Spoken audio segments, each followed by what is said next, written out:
AG ನ್ಯೂಸ್ಗೆ ಸ್ವಾಗತ. ಕಳೆದ 3 ವರ್ಷಗಳಲ್ಲಿ 40 ಜನ ರೌಡಿ ಶೀಟರ್ಗಳನ್ನ ಗಡೀಪಾರು ಮಾಡಲಾಗಿದೆ. ಈ ವರ್ಷವೂ ಕೂಡ 3 ರೌಡಿ ಶೀಟರ್ ಗಡೀಪಾರು ಮಾಡಲು ಪ್ರಸ್ತಾವನೆ ಸಲ್ಲಿಸಲಾಗಿದೆ ಎಂದು ಡಿಸಿಪಿ ರೋಹನ್ ಜಗದೀಶ್ ಹೇಳಿದ್ದಾರೆ. ಗುರುವಾರ ಬೆಳಗಾವಿಯಲ್ಲಿ ಮಾತನಾಡಿದರು. ನಗರ ಪ್ರದೇಶದಲ್ಲಿ ಒಟ್ಟು 1057 ಜನ ರೌಡಿ ಶೀಟರ್ಗಳಿದ್ದಾರೆ. ಅವರು ಹಲವಾರು ವರ್ಷಗಳಿಂದ ಪ್ರಕರಣ ದಾಖಲಾಗಿದೆ. ಸಾಕಷ್ಟು ರೌಡಿ ಚಟುವಟಿಕೆ ಇಲ್ಲ ಅಂದ್ರೆ ಅವರನ್ನ ಮುಕ್ತಗೊಳಿಸುವ ಪ್ರಕ್ರಿಯೆ ನಡೆಸಲಾಗುತ್ತೆ ಎಂದಿದ್ದಾರೆ. ಇಂತೆಲ್ಲ ಪ್ರಕರಣದಲ್ಲಿ ಅಂಥವ್ರನ್ನಾದರೂ ಗಡೀಪಾರು ಮಾಡುವಂತ ಏನು ಮಾಡ್ತಾರೆ? ನಾವು ಕಳೆದ 3 ವರ್ಷಗಳಲ್ಲಿ ಆಲ್ಮೋಸ್ಟ್ 40 ಗಡೀಪಾರು ಪ್ರಕರಣನ ದಾಖಲಿಸಿ 40 ಜನನ ನಾವು ಗಡೀಪಾರು ಮಾಡಿದೀವಿ. ಈ ವರ್ಷ ಕೂಡ ಕಡಪಸಾರ್ ಉಪವಿಭಾಗದಿಂದ 3 ಗಡೀಪಾರು ಪ್ರಸ್ತಾವನೆ ಕೂಡ ಸಲ್ಲಿಸಲಾಗಿದೆ. ಅದೇ ರೀತಿ ಬೇರೆ ಉಪವಿಭಾಗದಿಂದನೂ ಬರುತ್ತೆ. ಸೊ ಗಡೀಪಾರು ಮಾಡ್ಲಿಕ್ಕೆ ಕಾನೂನು ಅಡಿಯಲ್ಲಿ ಒಂದಷ್ಟು ಕಂಡೀಷನ್ಸ್ ಇದೆ. ಆ ಕಂಡೀಷನ್ಸ್ ನ ಫುಲ್ಫಿಲ್ ಮಾಡಿ ಕೋರ್ಟ್ ಹಿಯರಿಂಗ್ ತರ ಮಾಡ್ಬೇಕಾಗುತ್ತೆ.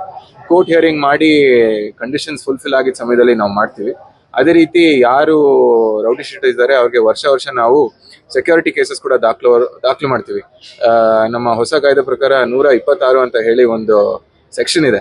ಅದರಲ್ಲಿ ಸೆಕ್ಯೂರಿಟಿ ಫಾರ್ ಗುಡ್ ಬಿಹೇವಿಯರ್ ಅಂದ್ರೆ ಒಳ್ಳೆ ನಡತೆಗಾಗಿ ಅವರು ಒಂದು ಸೆಕ್ಯೂರಿಟಿ ಕೊಡ್ಬೇಕಾಗುತ್ತೆ, ಮತ್ತೆ ಒಂದು ಬಾಂಡ್ ಸರ್ಕಾರಕ್ಕೆ ಕೊಡ್ಬೇಕಾಗುತ್ತೆ.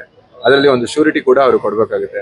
ಒಂದು ವೇಳೆ ಅವರು ಒಂದು ಕ್ರಿಮಿನಲ್ ಪ್ರಕರಣ ಅಲ್ಲಿ ಭಾಗಿಯಾದ್ರೆ ಆ ಶ್ಯೂರಿಟಿನೂ ಕೂಡ ನಾವು ವಜಾ ಮಾಡ್ಕೊಂತಿದೀವಿ. ನಾವು 1.5 ವರ್ಷದಿಂದ ಆಲ್ಮೋಸ್ಟ್ 17 ಶ್ಯೂರಿಟಿನ ಈ ತರ ತಗೊಂಡಿದೀವಿ. ಮತ್ತೆ 1,77,000 ರೂಪಾಯಿ ದಂಡ ಕೂಡ ಈ ಚಟುವಟಿಕೆ ಅಂದ್ರೆ ಯಾರು ರೌಡಿ ಶೀಟರ್ಸ್ ಮತ್ತೆ ಯಾವ್ದನ್ನ ಕ್ರಿಮಿನಲ್ ಪ್ರಕರಣದಲ್ಲಿ ಭಾಗಿಯಾಗಿದ್ದಾರೆ ಅವರಿಂದ ನಾವು ಸರ್ಕಾರಕ್ಕೆ ಈ ಹಣ ಕೂಡ ನಾವು ಜಮಾ ಮಾಡಿದೀವಿ. ಅದೇ ರೀತಿ ಆದಲ್ಲಿ 2 ಗೂಂಡಾ ಆಕ್ಟ್ ಕೂಡ ನಾವು ಮಾಡಿದೀವಿ. ಅದರಲ್ಲಿ ಒಂದು ಗೂಂಡಾ ಆಕ್ಟ್ ರೀಸೆಂಟ್ ಆಗಿ ಮಾಡಿದೀವಿ. ಅದರಲ್ಲಿ ಕನ್ನಡಿಗರ ಮೆಚ್ಚಿನ ನಿಮ್ಮ ಎಜೆ 24/7 ನ್ಯೂಸ್ ಕನ್ನಡ ವಾಹಿನಿ ಇದೀಗ ಟಿವಿಯಲ್ಲಿ ಲಭ್ಯ. ವೇಳೆ ನೋಟಿಸ್ ಕೊಟ್ಟಿದ್ರೆ ವಾಪಸ್ ತಗೋತೀವಿ. ಇವತ್ತು ವಕ್ಫ್ ಪ್ರಾಪರ್ಟಿ ಅಂತೇಳಿ ಬರ್ತದೆ ಅಂತ ಹೇಳಿದ್ರೆ ರೈತರು ಬೀದಿಗೆ ಬದಲು ಏನ್ ಮಾಡ್ಬೇಕಾಗತ್ತೆ? ಯಾರು ವೋಟ್ ಹಾಕಲಿಲ್ಲ ಅಂದ್ರೆ ಗ್ಯಾರಂಟಿನೆಲ್ಲ ಸ್ಟಾಪ್ ಮಾಡ್ಬಿಡ್ತೀವಿ.